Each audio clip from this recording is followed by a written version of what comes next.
Continuamos con la clase de evolución. Hablábamos de las pruebas que demuestran la evolución. Estábamos con las pruebas moleculares. Estas pruebas, pues, derivan de la capacidad de determinar la similitud genética que existe entre diversos organismos a nivel del ADN o de las proteínas en distintas especies. Es por eso que podemos hoy en día generar árboles evolutivos basados no solamente en la apariencia morfológica, sino en la similitud molecular de los organismos. Es por eso que se sabe incluso que el hombre tiene un parecido con el chimpancé, por ejemplo, porque su similitud molecular es demasiada. Si no me equivoco, cerca de 1% es la diferencia. Quiere decir que somos un 99% parecidos a un chimpancé. ¿Sí? Solamente el 1% de su genética es diferente. Esto es entonces en cuanto a las pruebas moleculares. Ok. Dentro de los mecanismos de evolución tenemos a las llamadas fuerzas evolutivas. Vamos a hablar del concepto de cada una de estas y luego veremos ejemplos. ¿Cuáles son esas fuerzas evolutivas? Primero, la selección natural, que ya hemos hablado bastante en el tema pasado. Recuerden que debido a variaciones genéticas, pues algunos individuos se van a adaptar mejor a su medio, ¿sí? Y esto pues le va a dar la capacidad de sobrevivir. Pero tenemos otras 4 fuerzas. Por ejemplo, la deriva génica. La deriva génica nos dice que en las poblaciones, las frecuencias génicas o alélicas fluctúan aleatoriamente, ¿sí? Recuerden que nosotros, en nuestro ADN, pues existen diversos genes que van a codificar las características y estos se expresan de cierta forma llamada alelo, ¿sí? Y nosotros pues somos la combinación de diversos alelos de nuestros progenitores. La deriva génica nos dice que conforme pasa el tiempo, pues las frecuencias de estos alelos van a moverse, van a fluctuar de manera al azar. Luego tenemos el flujo génico, que nos hace referencia al desplazamiento de genes de una población a otra. Esto también se conoce como migración, pero a nivel genético, ¿sí? Si unos genes se mueven de una población a otra, estamos hablando de flujo génico. Luego tenemos la endogamia, que es un apareamiento entre individuos que están estrechamente relacionados, es decir, individuos consanguíneos.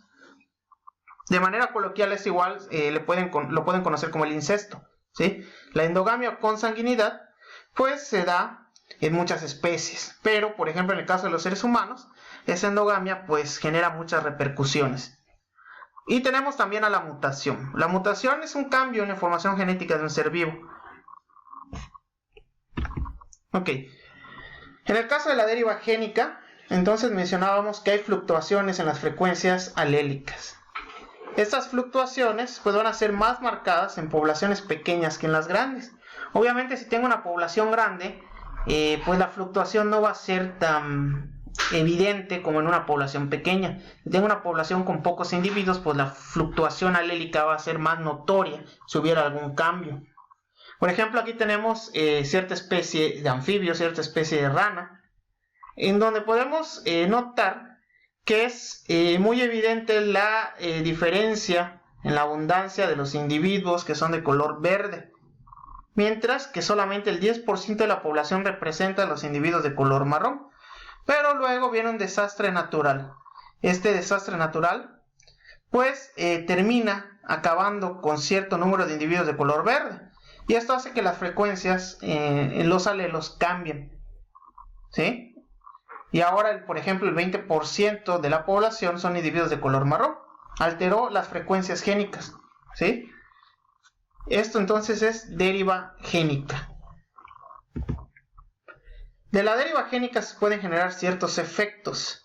Uno de los efectos es conocido como el cuello de botella genético. ¿Qué es el cuello de botella genético? Bueno, tenemos que una población pues tiene cierto número de individuos, este es su tamaño poblacional. Y este tamaño poblacional pues puede variar a través del tiempo. ¿Qué es lo que pasa en un cuello de botella? En un cuello de botella, este se da cuando al principio una población con cierto número de individuos disminuye drásticamente, ¿sí? Pero disminuye al borde de la extinción. disminuye al borde de la extinción, al grado de que pues prácticamente la especie está a punto de desaparecer.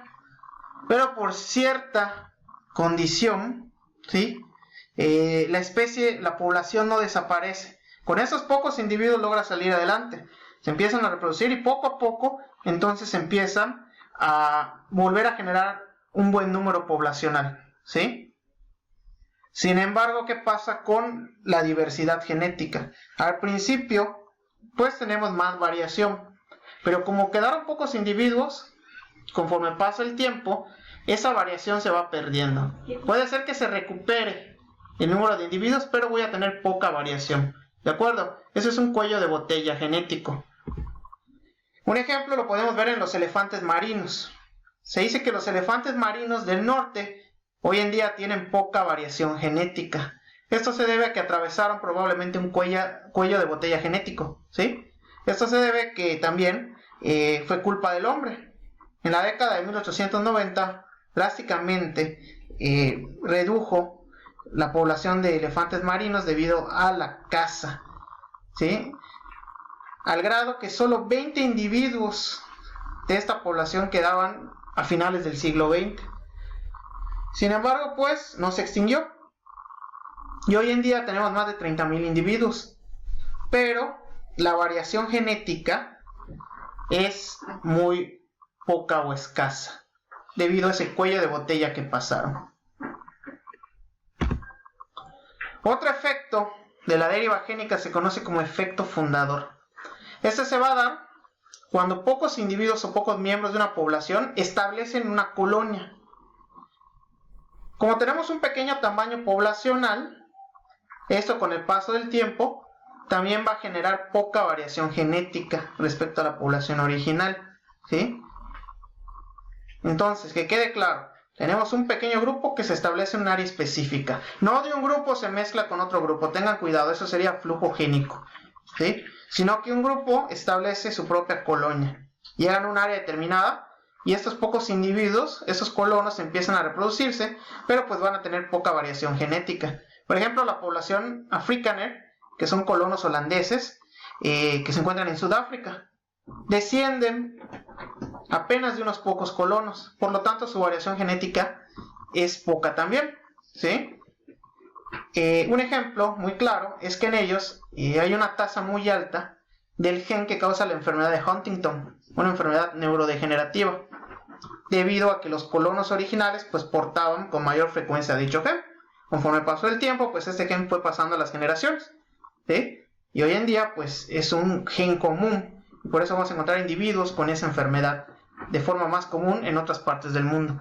Esto se llama efecto fundador, y es un efecto que viene de la deriva génica. Ok, luego tenemos el flujo génico. ¿Qué es el flujo génico? El flujo génico se refiere al movimiento de genes de una población a otra población. También se le llama de manera coloquial como migración. Tengo dos poblaciones, pero si ciertos individuos migran hacia una población vecina, cercana, ¿sí? Por ejemplo, pues van a llevar sus genes. Y estos genes van a empezar a mezclarse con los pobladores, ¿sí? Y al mezclarse, pues van a generar ya cierto cambio en los alelos. Por ejemplo, aquí tenemos dos poblaciones de cérvidos, ¿sí? Aquí podemos ver una población en el oeste y una población en el este. Sin embargo, entre la barrera que los divide existe un paso por donde ciertos organismos de la población del oeste lograron atravesar hacia la población del este. Pues estos organismos de la población del oeste empiezan a mezclarse con los de la población este, y los genes por ende también se van a mezclar, y esto va a generar un flujo génico. Podemos decir que de hecho el flujo génico pues permite la variabilidad, vamos a tener mayor variación genética, ¿sí? Y gracias a este flujo génico es también que existen diversas razas, diversos fenotipos en diversas regiones de nuestro planeta Tierra.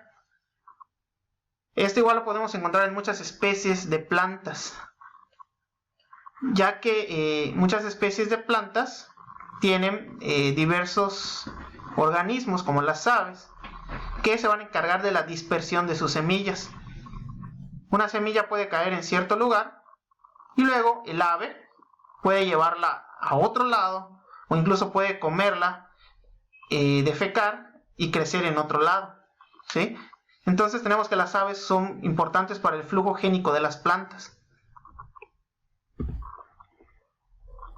Ok, de ahí pasamos a la endogamia. Recuerden que la endogamia se refiere a la consanguinidad, al apareamiento de individuos cercanos. En muchos individuos, la endogamia, como en el caso del ser humano, pues va a traer perjuicios, ¿sí? Va a traer tasas de mutaciones elevadas, pero mutaciones anómalas, ¿sí? Otros individuos les puede favorecer. Veamos algunos ejemplos en la naturaleza.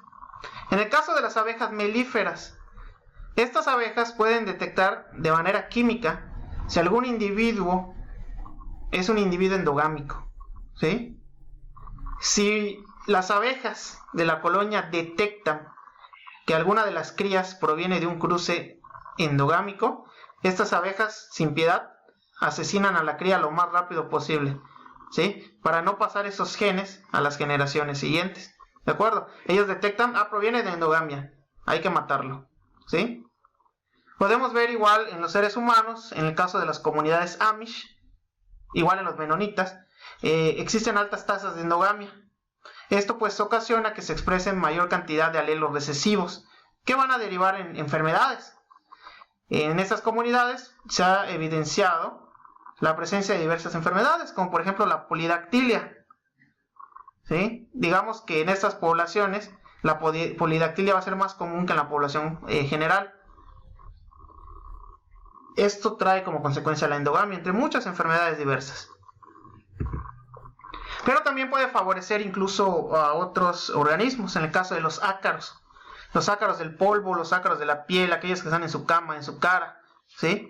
Estos ácaros, que son parientes de las garrapatas y las arañas, tienen diversas especies, tienen diversas formas, pero a ellos les favorece la endogamia, porque son especies que tienen que reproducirse muy rápido para generar más crías. Acuérdense el principio igual de sobreproducción.